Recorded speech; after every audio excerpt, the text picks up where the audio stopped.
दोस्तों, आज हम आपके लिए लेकर आए हैं एक जबरदस्त और थ्रिल से भरी मूवी का एक्सप्लेनेशन जिसका नाम है शैतान। इस फिल्म में हॉरर और ब्लैक मैजिक का ऐसा खतरनाक कॉम्बिनेशन है जो आपके रोंगटे खड़े कर देगा। पूरी फिल्म सस्पेंस से लबालब भरी हुई है और हर सीन आपको अपनी सीट से हिलने नहीं देगा।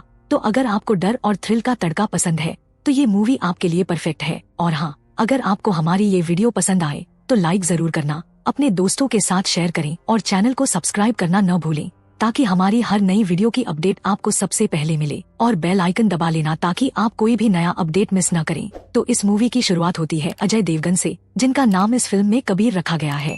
शुरू में हमें दिखाया जाता है कि कबीर अपनी गाड़ी चला रहा है और उसके साथ उसका बेटा ध्रुव भी है जो लगभग 8 साल का है। कबीर अपनी कार में ध्रुव को बिठाकर कॉलेज पहुंचता है, जहां से वह अपनी बेटी जानवी को पिकअप करता है। जानवी इस समय 12वीं क्लास में पढ़ रही होती है। अब यहाँ से कबीर अपने बच्चों को घर ले आता है।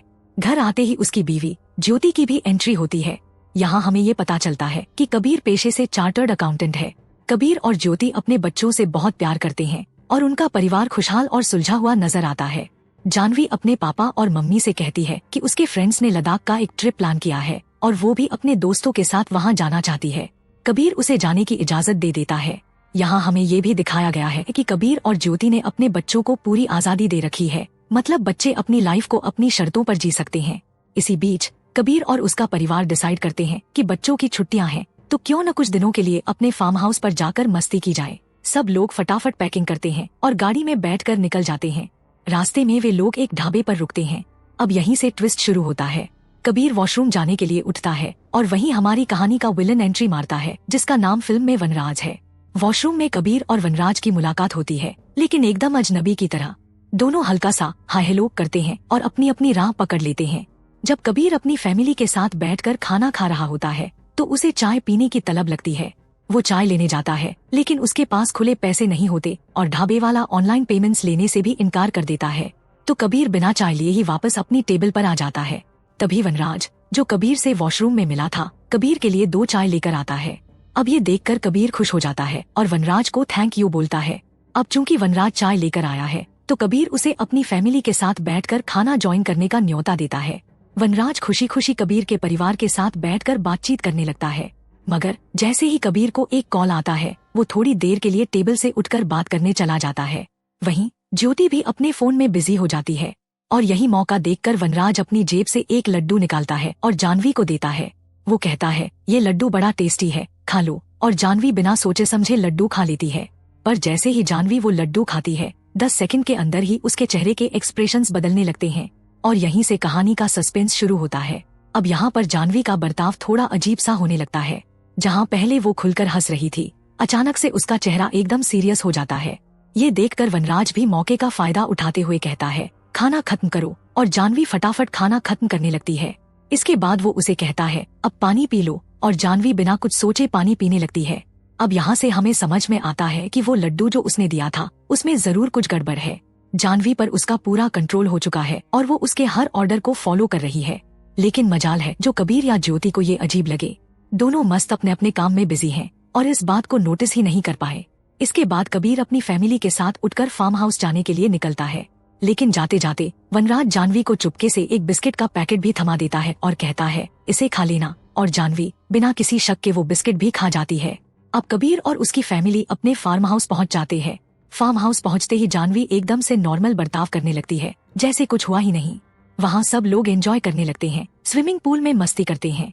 लेकिन इसी बीच ज्योति फार्म हाउस के एक रूम की खिड़की से बाहर देखती है और उसे वहाँ एक आदमी खड़ा नजर आता है। वो आदमी कोई और नहीं बल्कि वनराज ही होता है। अब ज्योति थोड़ी सी घबरा जाती है और दौड़ते हुए कबीर के पास जाकर उसे ये सब बताती है। और तभी हम देखते हैं कि जानवी गेट खोल देती है और वनराज को घर के अंदर बुला लेती है। वनराज सीधा हॉल में दाखिल होता है। ज्योति ने कबीर को सब कुछ बता दिया होता है तो कबीर भी तुरंत हॉल में आ जाता है।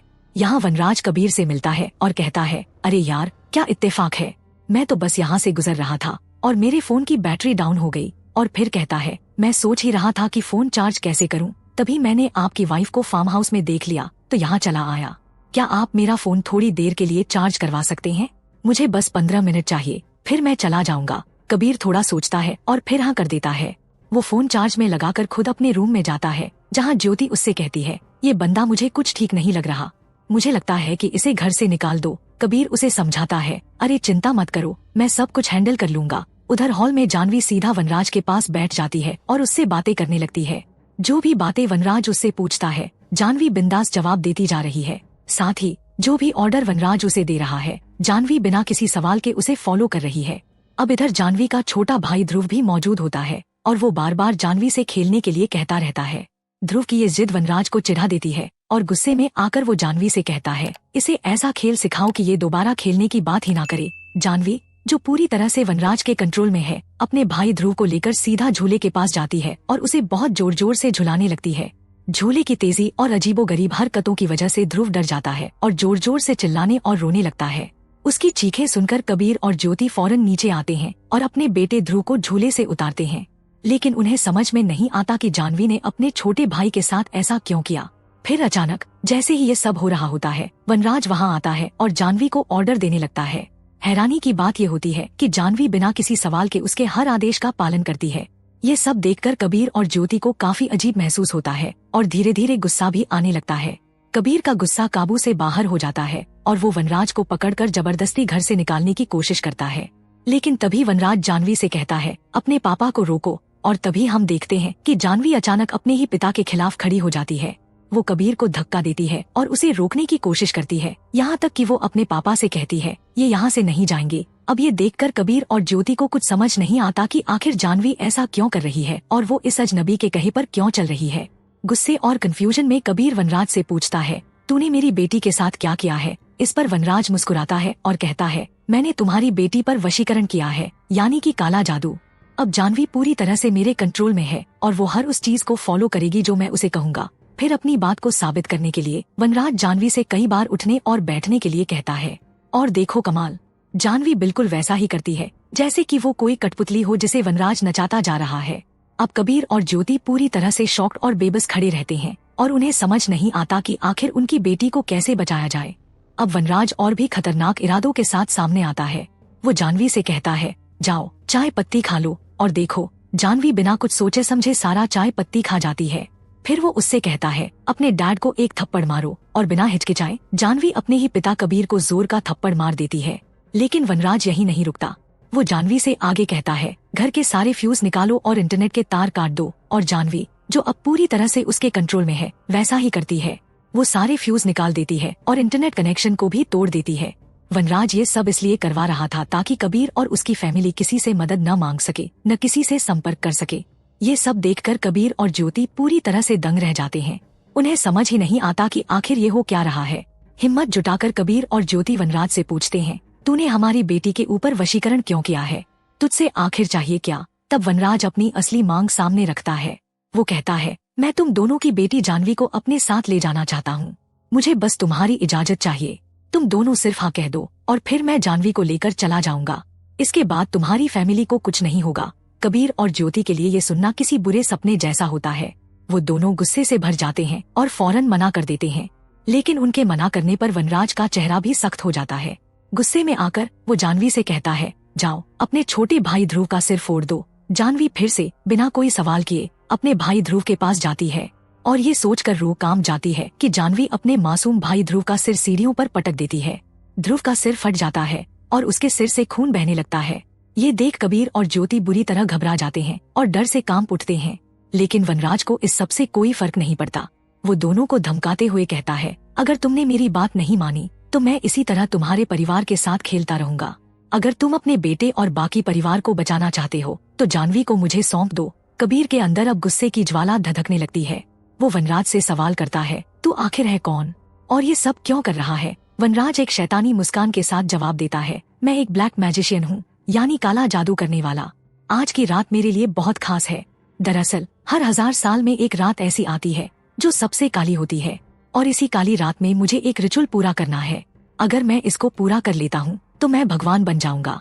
मेरी शक्तियाँ इतनी बढ़ जाएंगी कि कोई मुझे रोक नहीं सकेगा और इस क्रिया को पूरा करने के लिए मुझे जानवी की जरूरत है। फिर वो कबीर और ज्योति से कहता है, मैं तुम्हें थोड़ी मोहलत दे रहा हूँ, जाओ अपने कमरे में जाकर सोचो और फिर मुझे जवाब दो। इतना कहकर वनराज सोफे पर लेट जाता है जैसे वो पूरी तरह से हालात को अपने काबू में मान रहा हो।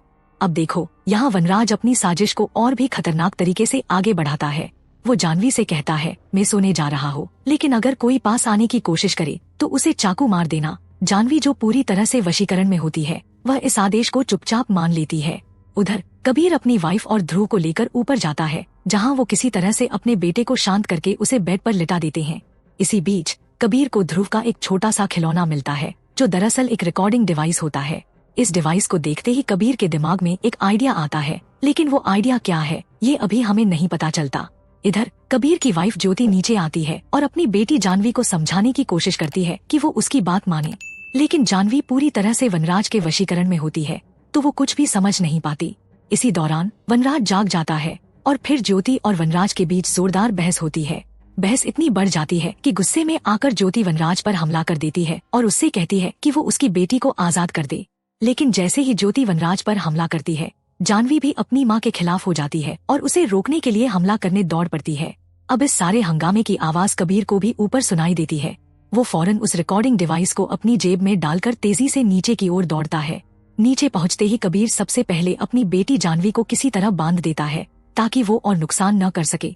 जानवी को रस्सी से बांधने के बाद कबीर और ज्योति दोनों मिलकर वनराज पर हमला करने लगते हैं। वो दोनों मिलकर वनराज को दबोचने की पूरी कोशिश करते हैं, लेकिन तभी वनराज किसी तरह से जानवी को एक आखिरी ऑर्डर दे देता है। वनराज जानवी से कहता है, तुम जोर जोर से हंसो और तब तक हंसते रहो जब तक तुम्हारी मौत न हो जाए। जानवी फौरन उसकी बात मानकर जोर जोर से हंसने लगती है। ये देख कबीर और ज्योति डर जाते हैं। तभी वनराज हंसते हुए कबीर से कहता है, अगर तुम दोनों ने मुझे मार दिया तो तुम अपनी बेटी को कभी नहीं बचा पाओगे। मैंने उसे हंसने के लिए कहा है और जब तक मैं उसे रुकने के लिए नहीं कहूँगा, वो ऐसे ही हंसते हंसते मर जाएगी। अब ये सब देख कबीर और ज्योति के होश उड़ जाते हैं। वो दोनों काफी डर जाते हैं और घबराहट में वनराज से माफी मांगने लगते हैं, मगर वनराज अपनी बातों से बाज नहीं आता। वो खड़ा होता है और जानवी से कहता है, तुम्हारे डैड चाहते हैं कि मैं तुम्हें आजाद कर दूं, तुम्हें अपने वशीकरण से फ्री कर दूं, ताकि तुम फिर से पहले जैसी हो जाओ। लेकिन अब मैं ऐसा नहीं करने वाला। अब तो मुझे और भी गुस्सा आ गया है। इसके बाद वनराज सीधा जानवी की ओर बढ़ता है, मानो उसकी जिंदगी का खेल खत्म करने का इरादा कर चुका हो। अब कबीर और ज्योति के सामने सिर्फ एक ही सवाल है, वो अपनी बेटी को कैसे बचाएंगे। अब इस मोड़ पर कहानी और भी खतरनाक हो गई है। वनराज का इरादा साफ है और कबीर और ज्योति के पास बहुत कम वक्त बचा है। उनका हर कदम अब जानवी की जिंदगी और मौत के बीच का फैसला कर सकता है। अब वनराज पूरी तरह से अपना खतरनाक खेल शुरू कर देता है।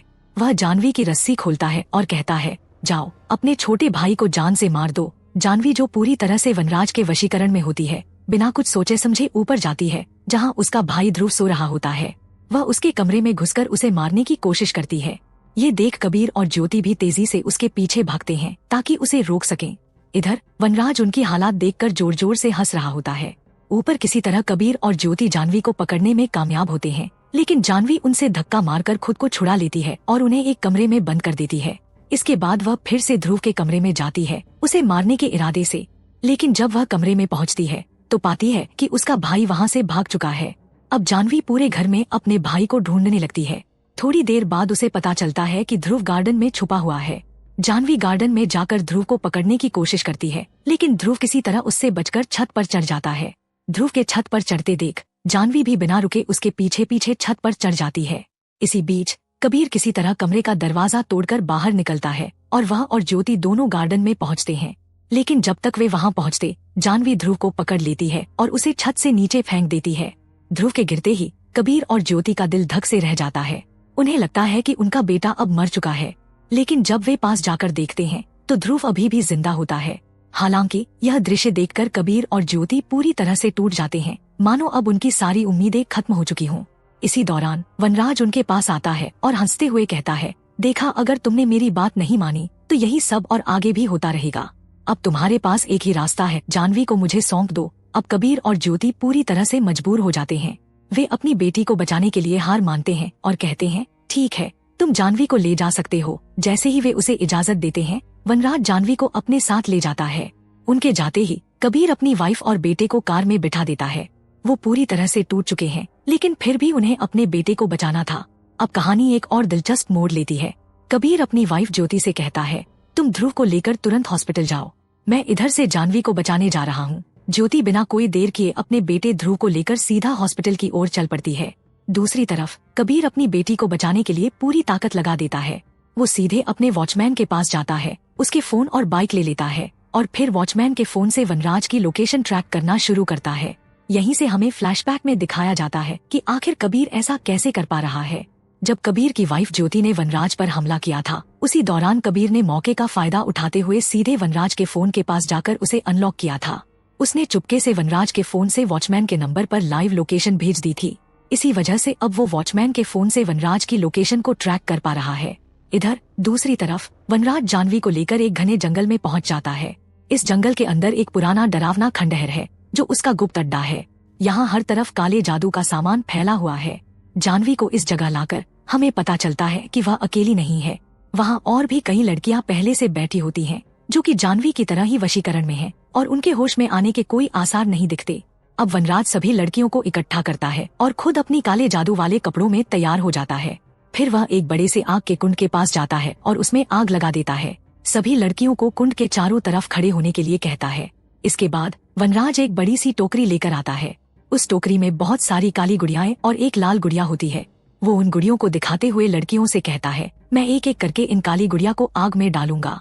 जैसे जैसे ये डॉल्स जलेंगी वैसे वैसे तुम सभी को आग के करीब आना है, और जब आखिरी में ये लाल गुड़िया आग में डाली जाएगी उसी वक्त तुम सबको आग में कूद जाना है। वनराज यह सब अपने शैतानी इरादों के साथ पूरी शांति से कर रहा होता है।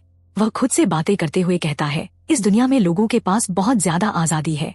हर कोई अपनी मर्जी से काम करता है, लेकिन अब ऐसा बिल्कुल भी नहीं होगा। मैं इस आजादी को खत्म कर दूंगा। अब सब कुछ मेरे कंट्रोल में होगा। यहाँ से वनराज का असली खतरनाक प्लान सामने आता है। उसका मकसद सिर्फ जानवी को वशीकरण में लेना नहीं था, बल्कि और भी कई मासूम लड़कियों को अपने काले जादू के जरिए अपनी ताकत को बढ़ाने का हिस्सा बनाना था। अब कबीर को समय रहते इस शैतानी योजना को रोकना होगा। अब कहानी उस भयानक मोड़ पर पहुंच गई है जहां वनराज अपने खतरनाक इरादों को पूरा करने की कगार पर है। वो सभी लड़कियों की आहुति देकर अपने काले जादू के क्रिया को पूरा करना चाहता है। एक बार अगर उसका क्रिया पूरा हो जाता है तो वो इतना ताकतवर हो जाएगा कि सिर्फ अपनी नजर से ही लोगों को वशीकरण में ला सकेगा। वह सभी को अपने इशारों पर नचाना चाहता है। यह सब कहते हुए वनराज अपना रिचुअल शुरू कर देता है और एक एक करके काली गुड़ियाओं को आग में डालने लगता है। दूसरी तरफ कबीर पूरी कोशिश करके उसे ट्रैक करता हुआ खंडहर तक पहुंच जाता है, लेकिन जैसे ही वो वहां पहुंचता है 3 ट्रांसजेंडर्स उस पर हमला कर देती हैं। दरअसल ये तीनों ट्रांसजेंडर्स भी वनराज के काले जादू के तहत होती हैं और उनका काम होता है कि कोई भी बाहरी व्यक्ति अंदर न आ सके। तीनों ट्रांसजेंडर्स कबीर पर ताबड़तोड़ हमला करती हैं, लेकिन कबीर किसी तरह से उन पर काबू पा लेता है। पर जैसे ही वह अंदर जाने की कोशिश करता है, ये तीनों फिर से मिलकर कबीर पर हमला करती हैं। वो कबीर को गिरा देती हैं और उसे घसीटते हुए सीधा वनराज के पास ले जाती हैं और उसके कदमों में डाल देती हैं। कबीर को अपने सामने देखकर वनराज ठहाके मारकर हंसता है और कहता है, तू कुछ भी कर ले, मुझे रोक नहीं पाएगा।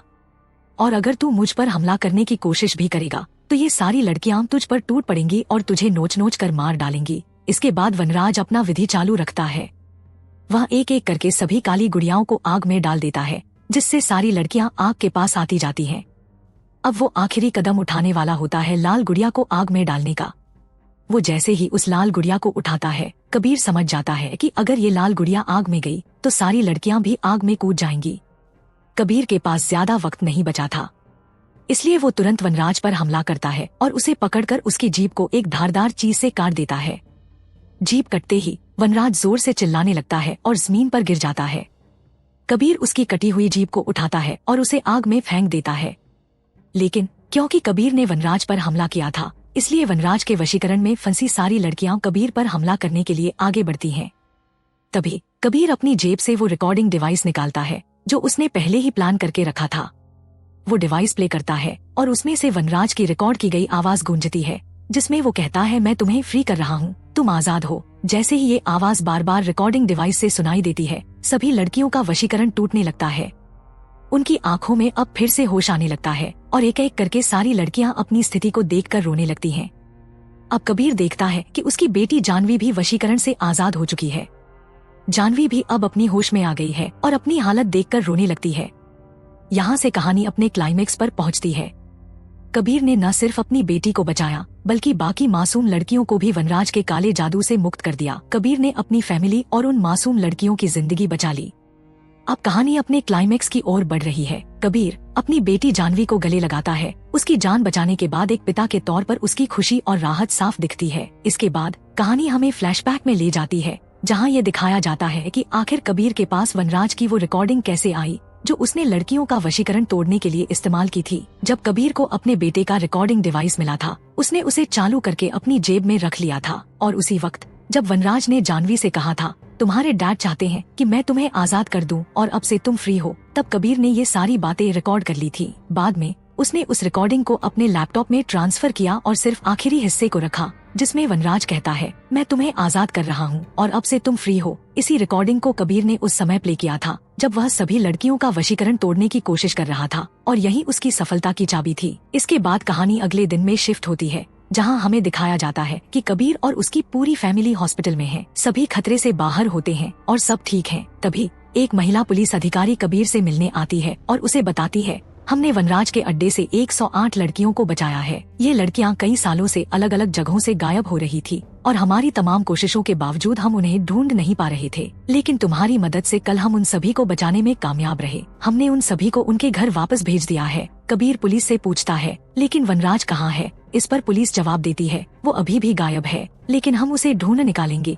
कबीर चिंतित होकर कहता है, उसे जल्द से जल्द पकड़ना होगा, वो बेहद खतरनाक है। पुलिस आश्वासन देती है, हम उसे जल्दी ही पकड़ लेंगे। इसके बाद सब कुछ ठीक हो जाता है और कहानी में 1 साल बीत जाते हैं। हम देखते हैं कि कबीर एक घने जंगल में एक खंडहर जैसे इलाके में पहुंचता है। वहां वो एक गुफा में प्रवेश करता है और जैसे ही वह अंदर जाता है, हमें पता चलता है कि उसने वनराज को जंजीरों से बांध रखा है। वनराज की हालत बेहद खराब होती है और कबीर उसे खाने के लिए सिर्फ मरे हुए चूहे देता है। कबीर वनराज के सामने खड़ा होकर कहता है, एक पिता अपने बच्चों से बहुत प्यार करता है, वो उनके लिए भगवान होता है। माता पिता अपने बच्चों को किसी भी मुश्किल में नहीं देख सकते और उनके लिए कुछ भी कर सकते हैं। तूने जो कुछ भी मेरे बच्चों के साथ किया है, उसके लिए हम तुझे कभी माफ नहीं करेंगे, यही तेरी सजा है। इतना कहने के बाद कबीर वनराज को उसकी हालत पर छोड़कर वहाँ से चला जाता है और इसी के साथ ये मूवी खत्म हो जाती है। तो दोस्तों, ये थी शैतान फिल्म की पूरी कहानी। हमें पूरी उम्मीद है कि आपको हमारा ये एक्सप्लेनेशन पसंद आया होगा। अगर आपको ये वीडियो अच्छा लगा हो तो इसे एक लाइक जरूर दें और अगर आप चैनल पर नए हैं तो सब्सक्राइब करना बिल्कुल मत भूलें। इस फिल्म का कौन सा सीन आपको सबसे ज्यादा डरावना या मजेदार लगा, हमें कमेंट बॉक्स में जरूर बताएं। और अगर आप और भी शानदार कहानियों का एक्सप्लेनेशन चाहते हैं, ये हमें मोटिवेट करेगा और हम आपके लिए और बेहतरीन वीडियोस लाते रहेंगे। साथ ही आप अगला एक्सप्लेनेशन किस फिल्म का देखना चाहेंगे, नीचे कमेंट में हमें जरूर बताएं। वैसे अगर आपको हॉरर कॉमेडी भी पसंद है तो हमने स्त्री फिल्म का भी एक्सप्लेनेशन किया है, उसका लिंक आपको नीचे डिस्क्रिप्शन में मिल जाएगा, तो उसे देखना बिल्कुल मत भूलें।